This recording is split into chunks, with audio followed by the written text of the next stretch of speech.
des copains yoo xam ne ils ont passé comme gardiennage. voilà bi ñu demee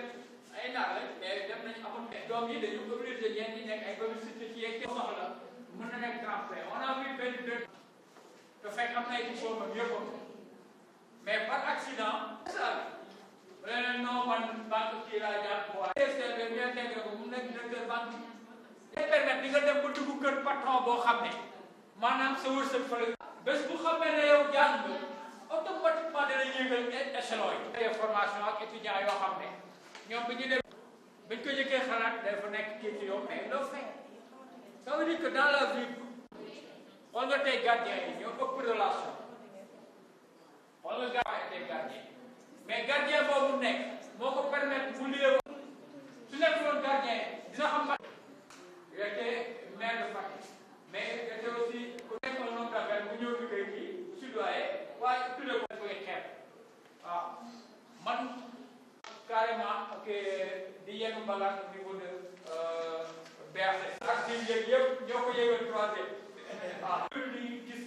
liggéey yëpp am n'en fait pas femme de ménage booy dem contact déjà carnet d'adresse soo ko nee liggéey laa waaw séminaire de formation léegi soo defee séminaire de formation là automatiquement mën nga def kii soo defee nii par exemple en entrepreneuriat kii employabilité plutôt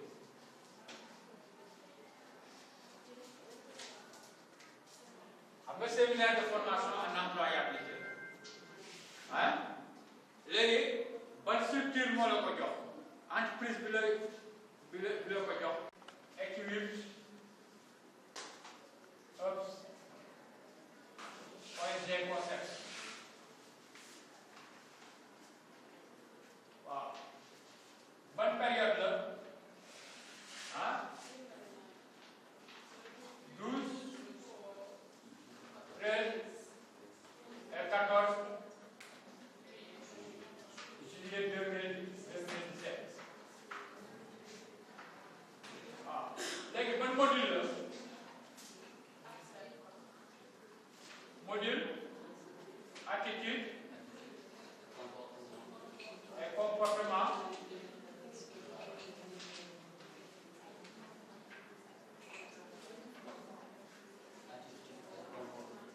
au travail gis nga donc là voilà léegi soo ci paree nga ñëw étude supérieure ITECOM nga def ITECOM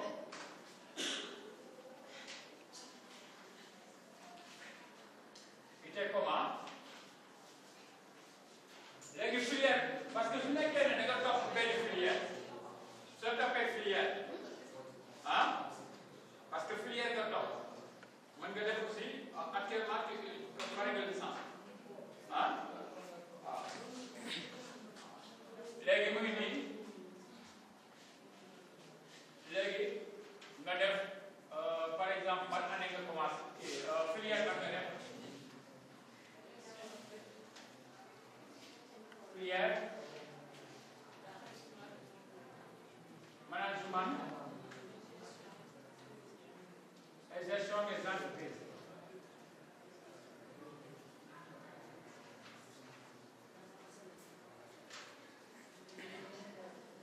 Oui. Et administration.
su nekkee lépp sax mu mën bindal leen je sais faire des tresses waaw je sais faire ceci li nga mën a def au minimum jëlal carte nga def parce que ku nekk dans la vie am na loo mën a def waaw ok bon léegi après c'est vrai que comment naa la jël naa la bi continuer mais léegi après ité ko je prends maanaam le cours privé Inch'Allah hein ok école privée ok cours privé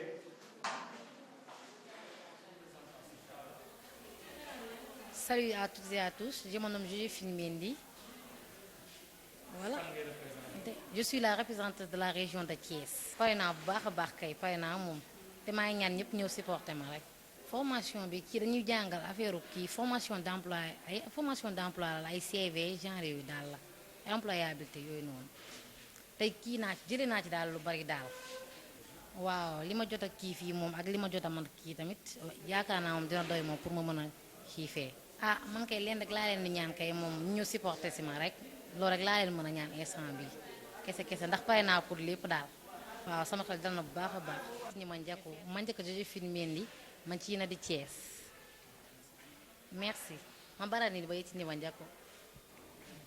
ma jongalde in ka bike natarin la 15 ma jonka man ka defli Miss Majak di si ses ma jongalde in tu in ka bi in kay natarina.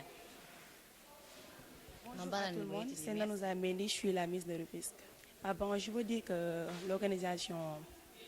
par rapport à notre logement, ça se passe bien parce qu'on est là depuis le mardi soir et je me dis que la totalité des Miss sont là, on est là en famille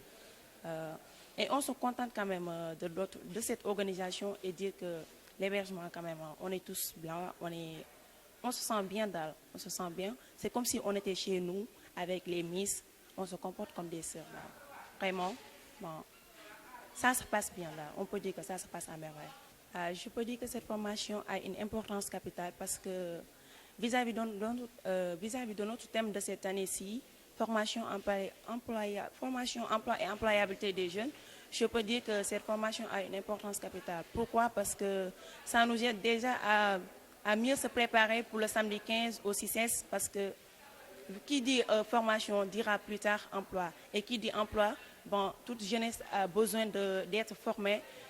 d'être employeur dans une entreprise. Je peux dire que cette formation a une importance capitale parce que ça nous aide dans notre finale le samedi. Bon, je me dis que toutes les Miss sont dans la salle pour mieux acquérir des connaissances pour ce jour-ci, pour mieux être prête et donner le meilleur de nous. Ah mais bien sûr, à 100% je suis prête. Tout est nickel. D'accord, bon, je remercie encore une fois tout le monde et dire aussi aux Miss que bonne chance et que la meilleure gagne et qu'on attend tout le monde le samedi 15 aussi à partir de 20h et vive la communauté Majak. Merci. Salaamaaleykum mbooloo mi bon maa ngi nuyu képp ku ñu mën ci seetaan bon sa tur ak sa sant man la Nanouza Mendy di représenter Miss Rufisque merci. Ambiance bi mooy que Miss yëpp daal ñu ngi fii ñu ngi ci jàmm ñëw nañ fi depuis mardi soir maa ngi nekk mën naa nekk Miss yi dañoo nekk ci jàmm bon et tout on se considère comme des sœurs comme ni mu ko waxee woon sànq ñu ngi ci jàmm daal bon ñu ngi jàngatam lu bari ñu ngi xamal lu bari bon parce que mën naa ne boo nekkee sa kër lu la neex nga ci war a mën a comporter yow comme bu ñu xasee ba génn am na leneen lu ñu war a mën a jàngaat te bon maa ngi koy gis ci Miss Majak parce que am naa leneen lu mu ci jot a jàng loo xamante ne ma nekkee sama kër dum ko def parce que je me dis que sama kër laa nekk am naa droit comporter comme mu bëgg mais Miss Majak boo fi ñëwee yeneen ñuy gis ci logement bi xam nga nekk ak say mag say rakk bon ñu lay teete ci lenn daal moi je me dis que Miss Majak moom macha allah laf caat. parlant de jàng léegi-léegi lañ leen gis ci salle de classe ngeen di def formation bi bëggoon nga wax ci formation bi tuuti. waaw formation bi am na importance bu mag ci ñun parce que thème bu ñu jël année bii nii mooy que formation emploi et employabilité des jeunes te formation bi dafa ñëw laaloo ak thème d'année bi formation et employabilité man leen rek laa si yokk mooy que formation bi ñuy def nii c'est pas du hasard parce que peut-être yàllaa ko dogalee ren jii ñu am formation bu mel nii parce que Miss Majak mun naa ne jotoon na fi jaar ñaata at ren lañu soxla di am ay miss ñu ñëw pour loger aussi ñu amaale ay formateurs yu ñëw pour former ñu si thème bi jàngal ñu tam yeneen à part thème bi bon ñu ngi jàngal yeneen si milieu personnel comment se comporter en vis-à-vis de son prochain. Je me dis que formation bi daal am nañu importance capitale pour ñun miss yëpp daal parce que am nañu leen lu ñu siy jàng loo xamante ne dinañu yitteel daal pour jour final bi le samedi aussi c'est seen thème bi tout à l'heure da nga ko wax formation emploi et employabilité des jeunes nga nar koo dem waxee ji ko la te ñu ngi lay former maintenant yow si tu es formé di nga mën a lancer message bi. ah mais waaw naa si mën a lancer kay parce que lu ma si jot a jàng yëpp su ma sañoon lépp laa si sotti parce que dañuy xel motul lépp loo wax rek na la leen am na keneen koo xamante ne am na leen mu bàyyi si côté bi mais leen rek la ñuy wax mooy que lu ñu jot a jàng daal dinañ ko jéem a ñëw yéete ci suñuy morom yi suñu mag yoo xamante ñu ngi fii du chômer mënuñoo am liggéey peut-être suñu waxee si thème bi d'année bi dinañ jéem a am quelques expériences quelques petites touches boo xamante ne moo leen di permettre bu ñu demee tey si lieu de travail yi wala ñii di chômer ñoom dina leen permettre daal ñu am quelques sources yoo xam te moom la ñu mën a téye daal pour mën a am emploi daal ça. allez bon maa ngi remercier ñëpp képp koo xam te muy ci logement bi muy monitrice yi formateurs yi bon je remercie tout le monde parce que affaire bi daal mooy loolu on vit en famille et je dis que communauté Majak daal mu ngi nii daal yaatu na ubbi nañ bunt yi pour ñëpp daal na ñëpp ñëw affaire bi neex ñu béggee bon. Merci beaucoup. Buffobe si Manjaku Manja Nanuza Mendy Agnitina Rufisque kër gi moom neex na parce que yeneen miss tamit amuñu problème accueillante nañu souriante nañu tamit am na benn problème dañuy waxtaan dañuy foo dañuy kaf dañuy rey am na benn problème. Formation si tamit am na importance capitale parce que dañuy jox quelques renseignements si thème bi déjà bu paree day tax tamit am na ñu xam bëgg nañ am liggéey te xam ni dafay CV xam ni def pour am emploi xam ni tamit def comporté aussi pour amee emploi tamit am na importance waaw préparé parce que jot naa ci tamit quelques informations. waaw maa ngi woo waa Saint-Louis ñëw supporté ma jox ma courage pour ma mën def lu ma war a def yóbbu ndam bi Saint-Louis merci daal pour accueil bi tamit ak lépp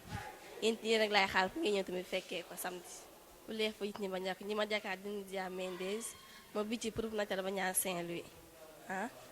ma duy yéen tamit que bi que jowarin bucc pour que ci war ci indi ka lang indi ka lëg indi ka naara que pour gaañaar. Bonjour, chers téléspectateurs.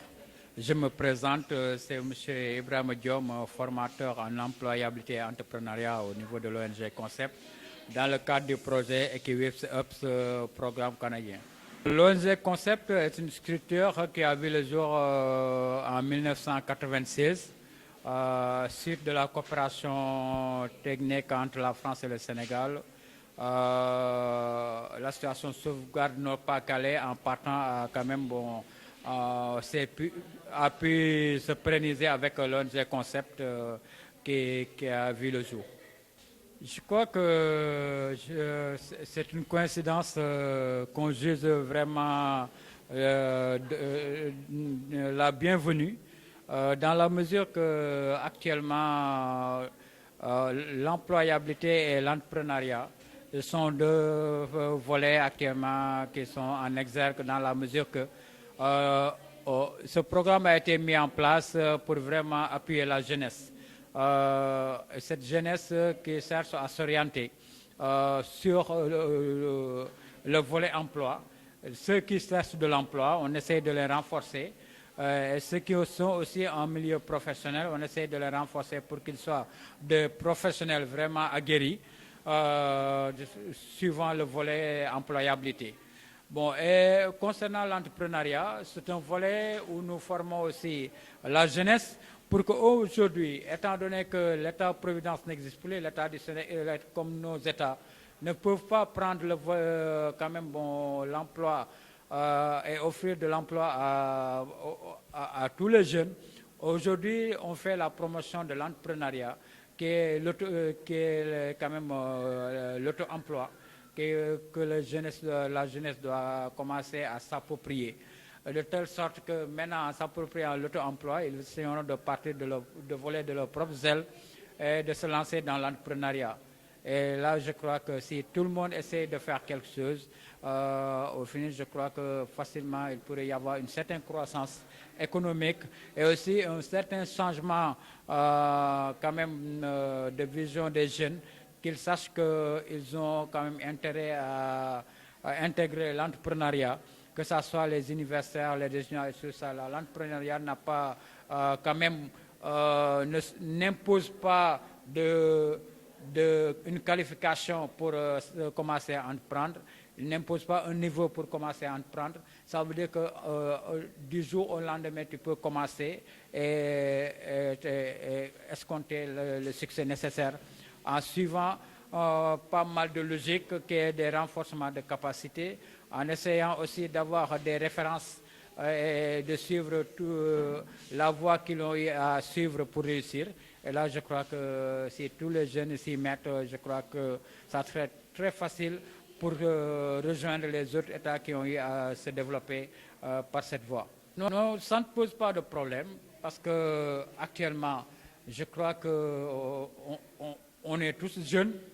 et on comprend quand même cette formation. Ce n'est pas seulement de la pédagogie qu'il faut utiliser, mais de l'andragogie. Ça veut dire que la formation des adultes, il faut essayer de les suivre,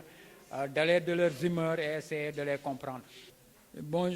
dans toute formation, l'essentiel, ce n'est pas de tout retenir. Mais l'essentiel, c'est de capter quand même des mots dont on pourrait quand même partir pour quand même avoir des connaissances vraiment qui sont appropriées pour quand même aborder le sujet de l'employabilité et de l'entrepreneuriat. Mais je crois que l'essentiel, on essaie de communiquer et de chercher la meilleure façon de les faire acquérir ces connaissances. Je crois que, comme j'ai tendance à leur dire, qu'il faut aujourd'hui qu'ils matérialisent leur beauté par des actes qu'elles devraient poser, des actes tendant vers faciliter et quand même promouvoir l'employabilité au niveau des jeunes, mais surtout promouvoir l'entrepreneuriat. Dire aux jeunes qu'il ne faut pas qu'ils comptent seulement sur l'emploi, mais ils doivent essayer d'entreprendre. Ça veut dire qu'aujourd'hui, l'offre d'emploi est minime. Et comme il y a une forte demande, aujourd'hui, ils doivent basculer vers l'entrepreneuriat. Ça veut dire l'auto-emploi. Je m'appelle Jacob Papi Mendy, un jeune Manjaak qui vit à Kermassar. Oui, je suis de l'équipe d'organisation Miss Manjaak Sénégal. Pour le moment, on est là au logement avec les Miss afin de les mettre dans des conditions qui les permettraient de se préparer pour la grande finale. On est là avec eux, essayer de créer une communion entre les Miss durant une semaine avant le jour de la finale. Je dirais que c'est une très bonne chose, une spécialité pour cette année, car puisque le thème choisi a été formation, emploi et employabilité des jeunes, et avoir la chance de suivre une formation pendant 3 jours leur permettrait d'avoir une idée sur le thème à développer, leur permettrait d'avoir une connaissance sur le modèle de personne qu'elles voudraient devenir demain. Comment vous préparez la grande finale? En ce moment, on est là. Vous savez qu'un événement comme Miss Manjaak, élection Miss Manjaak, qui fait partie des 2e grands plateaux du Sénégal, le préparer, ce n'est pas facile. Il y a tous les vices, il y a tous les inconvénients, mais on garde la tête sur les épaules et on se concentre sur l'objectif. Bon, je suis Manjaak Jacob Mendy, je suis Manjaak Kachidje, je suis du comité d'organisation Miss Manjaak Sénégal. Je suis comme on dit, présélection, on finale. ci unda ci du logement di ka jake sedaf unda ci di mis pour préparer bakal pour buka ka maîtrise di mis événement buka unka boflin bakal buka ci bal lolé undi même ci événement ba wu ci ko me ka ci ko banya ku je famille buka ci famille même événement baba buka yel pour roular pour tenlar par comme Miss Maja comme objectif événement Miss Maja que ndika ja unda parir mais unda roba ko mais unda bande ci meti teri ko ko ndondi ci rembati et unu ko ca law unu beaucoup de organisation unu beaucoup de préparatifs on ko rencontre ko kondu yeli pour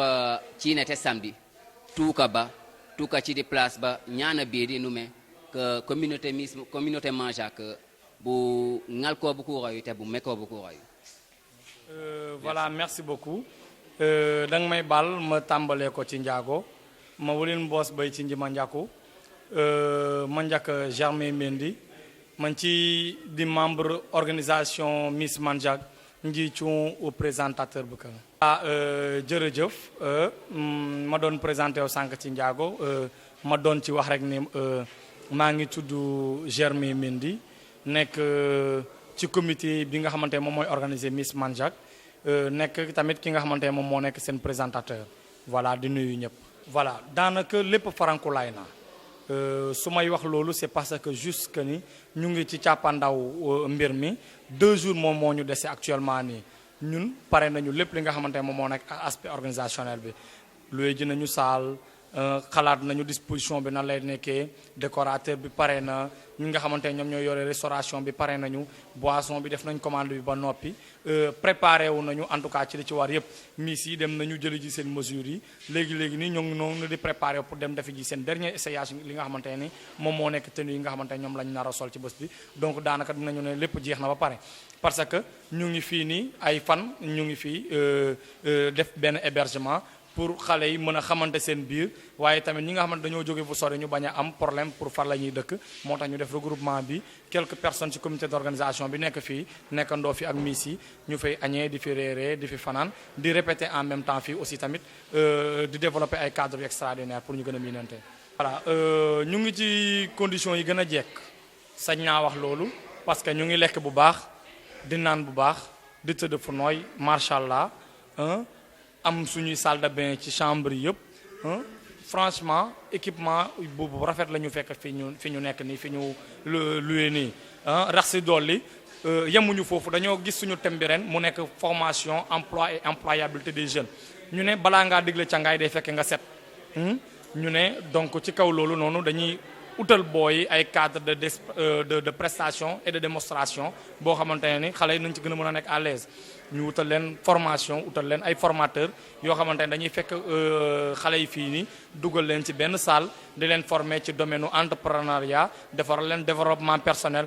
defaral leen tamit ci employabilité parce que bu ñu la former ba noppi il faut ñu jàngal la ci naka nga mën a def ba am li nga xamante ne moom moo nekk liggéey. man damay ne xel bu dal waaye tamit ci yaakaar la yem ndaxte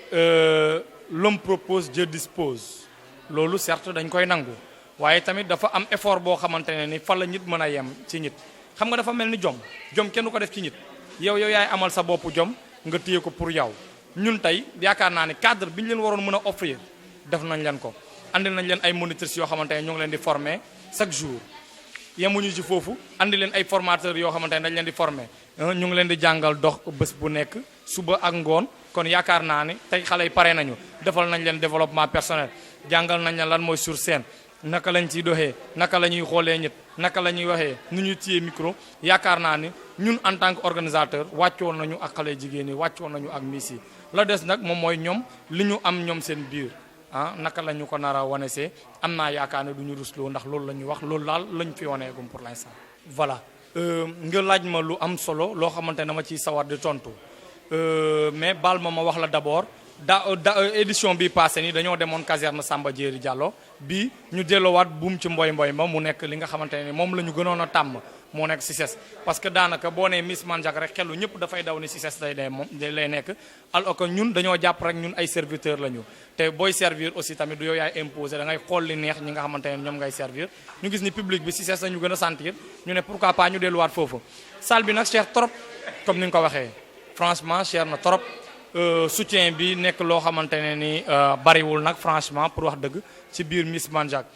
certes que am na quelques autorités yi nga xam ne ay Mandiack lañu am na ñoo xam ne nekkuñu ay Mandiack ñu ngi promettre ñenn ñi ñu ngi xaw a defagum astut ne moom la ñu jàppale mbir mi mais nag bàyyi leen ma wax leen ni jàppale bi ndaw na trop jàppale bi maanaam boog ñi ñuy jàppale bariwuñu néew nañu trop te yaakaar naa ni événement bu toll ni Miss Mandiack war nañ koo bàyyiwaat xel sponsor yi dimbali ñu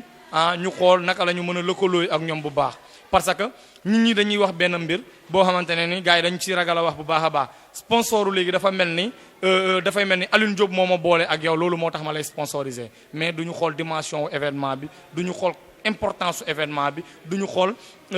acteurs culturels yi nga xamante ne ñoom ñoo nekk di promouvoir événement bi seen modestie moyen bu ñu yore les moyens font défaut pour dire la vérité ndaxte Miss Mandiack pour wax dëgg rek dafa nekk benn ci événement yi nga xamante ne ni ñoom ñoo gën a ngand ci communauté Mandiack bi c'est l'un des plus grands événements franchement parlant de la communauté Mandiack foo xamante ne njaago yi fa la ñuy daje yaakaar naa ni ku nekk war na ci mën a jàpp mais j'en profite aussi pour wax doomu njaago yi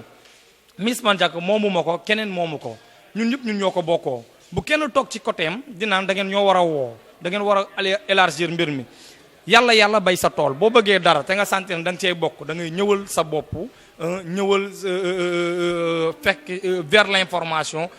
pour bokk ci mbir mi man yaakaar naa ni loolu moom moo nekkoon en tout cas loo xamante ne bëggoon naa ko apporter ci mbir boobu am naa yaakaar ni waaw laay wax parce que nekkuma gan ci mbir mi malgré que avec modestie laay wax ni xaw ma ci lu bari dañuy jàng dañuy jéem ba léegi rek waaye ñu ngi commencé bëgg a yàgg un tout petit peu ci milieu présentation di jàpp ci organisation après nga ñëw présenter ko tout comme nga dem toog ci sa hôtel ba ñu xëy ne la mbir maa ngi nii bés bi yegsi na nga ñëw nga dem présenter waaye pour man comme Miss Mandiack la coono du ma ko yëg parce que ci laa bokk sama yëf la man maa ko moom su may ñëwaat di ko présenter je présente quelque chose que je maîtrise ma def tour Sénégal bi organiser présélection yëpp ak fu mu mënti amee yaakaar naa ne nekkatul loo xamante ne dana def problème présentement nii dinañu ñëw ñu def li ñu doon def avec de l'action avec de la pacha communauté bi Mandiack bi yëpp kontaan assistance bi yëpp kontaan et aussi tamit boobu ba léegi maa ngi wax communauté Mandiack waaye nag bàyyi leen ma xamal leen ne leen ni Miss Mandiack dañoo baax di gis ni ñu nekkul njaago dañ fay fees dell en tout cas mu nekk fierté ci ni ñu nekkee fii Sénégal ñu gis ni nit ñi xàmmeew ñu njaago bi ak joolaa bi ak mankaañ bi mais ñëpp dañuy booloo di jàppandoo di xàccandoo di dóorandoo ñëpp dañuy jàppalante bay ci nji ma njàkku njaka toom bu yulan bi njaka ci bink man ci ripp jeendu unda baranind unda burpulila ndind unda wi dindu ku jurarundu bi ondu ku ñaandindu ko ñurindi ña te léegi ko jend da bili indi ci wutan da jurarundu unda cicina kem pour jurar ko buka Mandiack pour jurar ka kande Mandiack ko mun ci kano undu ku ñaandi in ka bi njaka ba faro no